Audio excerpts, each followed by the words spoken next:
Sieke, ah ja.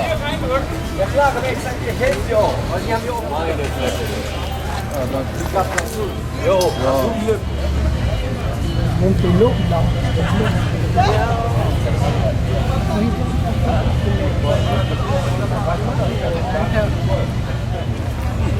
Allerdings abgerüstet, ne? Da war nichts mehr drin. Ja. Kein Schiff. Überall verboten. Aber der war nahezu rostfrei.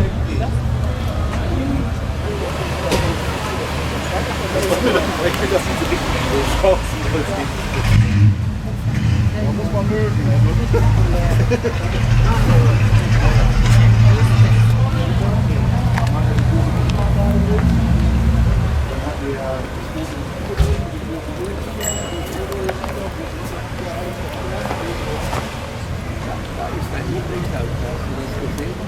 So gehen. Was ist noch der von Alan Shepard? Der stand da bei der NASA noch. Ja. Das war von Shepard, glaube ich. Ne? Ja. Original Corvette.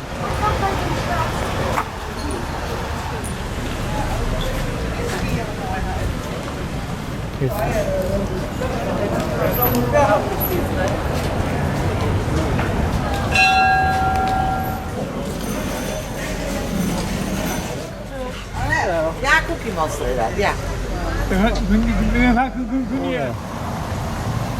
And all forms of human life. And yet the same revolutionary beliefs for which our forebears fought are still at issue around the globe. The belief that the rights of man come not from the generosity of the state, but from the hand of God. We dare not forget today that we are the heirs of that first revolution. Let the word go forth from this time and place to friend and foe alike that the torch has been passed to a new generation of Americans born in this century, tempered by war, disciplined by a hard and bitter peace, proud of our ancient heritage, and unwilling to witness or permit the slow undoing of those human rights to which this nation has always been committed and to which we are committed today at home and around the world.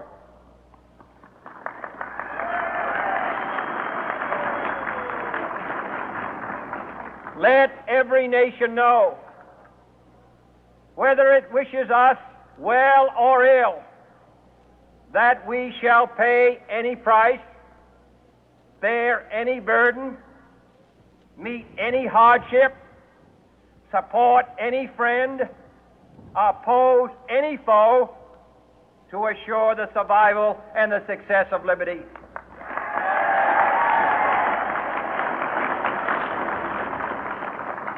This much we pledge and more. To those old allies whose cultural and spiritual origins we share, we pledge the loyalty of faithful friends. United, there is little we cannot do in a host of cooperative ventures. Divided, there is little we can do, for we dare not meet a powerful challenge at odds and split asunder. To those new states whom we welcome to the ranks of the free, we pledge our word that one form of colonial control shall not have passed away merely to be replaced by a far more iron tyranny. We shall not always expect to find them supporting our view, but we shall always hope to find them strongly supporting their own freedom. and to remember that in the past, those who foolishly sought power by riding the back of the tiger ended up inside.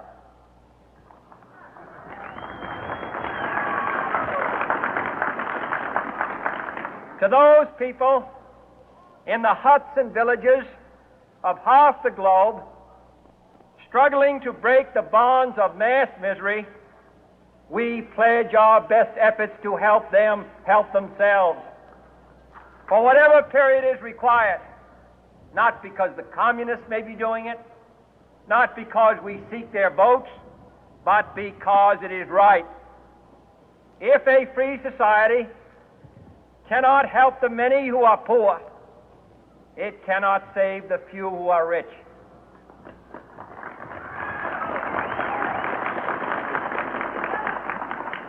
To our sister republics south of our border, we offer a special pledge to convert our good words into good deeds, in a new alliance for progress, to assist free men and free governments in casting off the chains of poverty. But this peaceful revolution of hope cannot become the prey of hostile powers. Let all our neighbors know that we shall join with them to oppose aggression or subversion anywhere in the Americas. And let every other power know that this hemisphere intends to remain the master of its own house.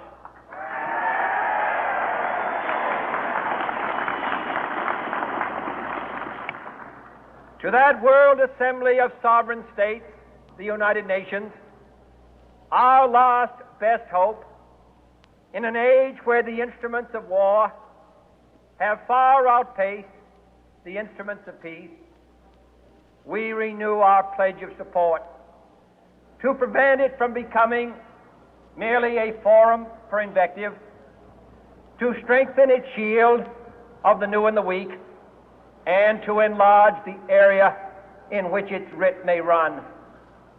Finally, to those nations who would make themselves our adversary, we offer not a pledge, but a request that both sides begin anew the quest for peace.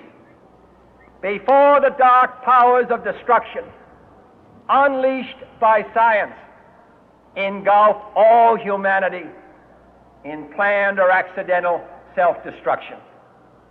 We dare not tempt them with weakness, for only when our arms are sufficient beyond doubt can we be certain beyond doubt that they will never be employed. But neither can two great and powerful groups of nations take comfort from our present course, both sides overburdened by the cost of modern weapons, both rightly alarmed by the steady spread of the deadly atom, yet both racing to alter that uncertain balance of terror that stays the hand of mankind's final war. So let us begin anew, remembering on both sides that civility is not a sign of weakness, and sincerity is always subject to proof. Let us never negotiate out of fear, but let us never fear to negotiate.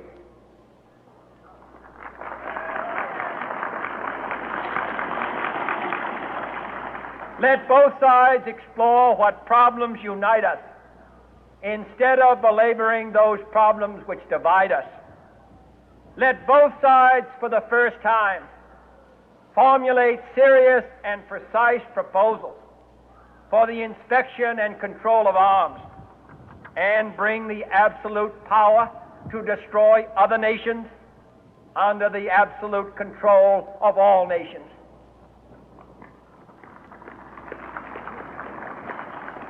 Let both sides seek to invoke the wonders of science instead of its terrors. Together, let us explore the stars, conquer the deserts, eradicate disease, tap the ocean depth, and encourage the arts and commerce. Let both sides unite to heed in all corners of the earth the command of Isaiah to undo the heavy burden and let the oppressed go free. And if a beachhead of cooperation may push back the jungle of suspicion, let both sides join in creating a new endeavor, not a new balance of power, but a new world of law, where the strong are just and the weak secure and the peace preserved. All this will not be finished in the first 100 days, nor will it be finished in the first 1,000 days, nor in the life of this administration, nor even perhaps in our lifetime on this planet. But let us begin.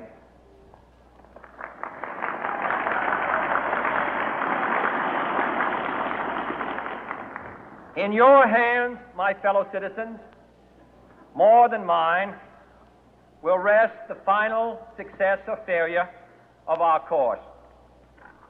Since this country was founded, each generation of Americans has been summoned to give testimony to its national loyalty.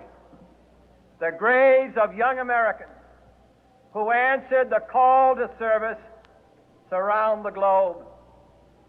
Now the trumpet summons us again, not as a call to bear arms, though arms we need, not as a call to battle, though in battle we are, but a call to bear the burden of a long twilight struggle, year in and year out, rejoicing in hope, patient in tribulation, a struggle against the common enemies of man, tyranny, poverty, disease, and war itself. Can we forge against these enemies a grand and global alliance, north and south, east and west, that can assure a more fruitful life for all mankind? Will you join in that historic effort?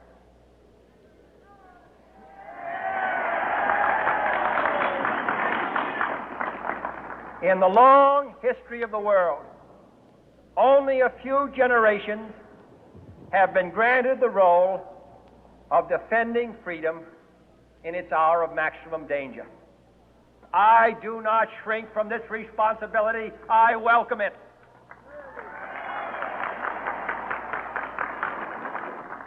I do not believe that any of us would exchange places with any other people or any other generation.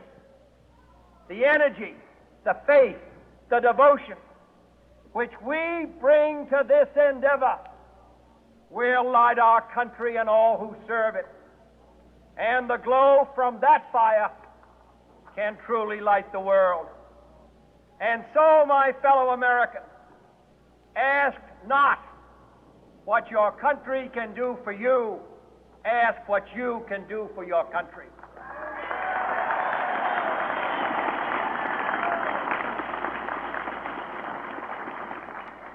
My fellow citizens of the world, ask not what America will do for you, but what together we can do for the freedom of man.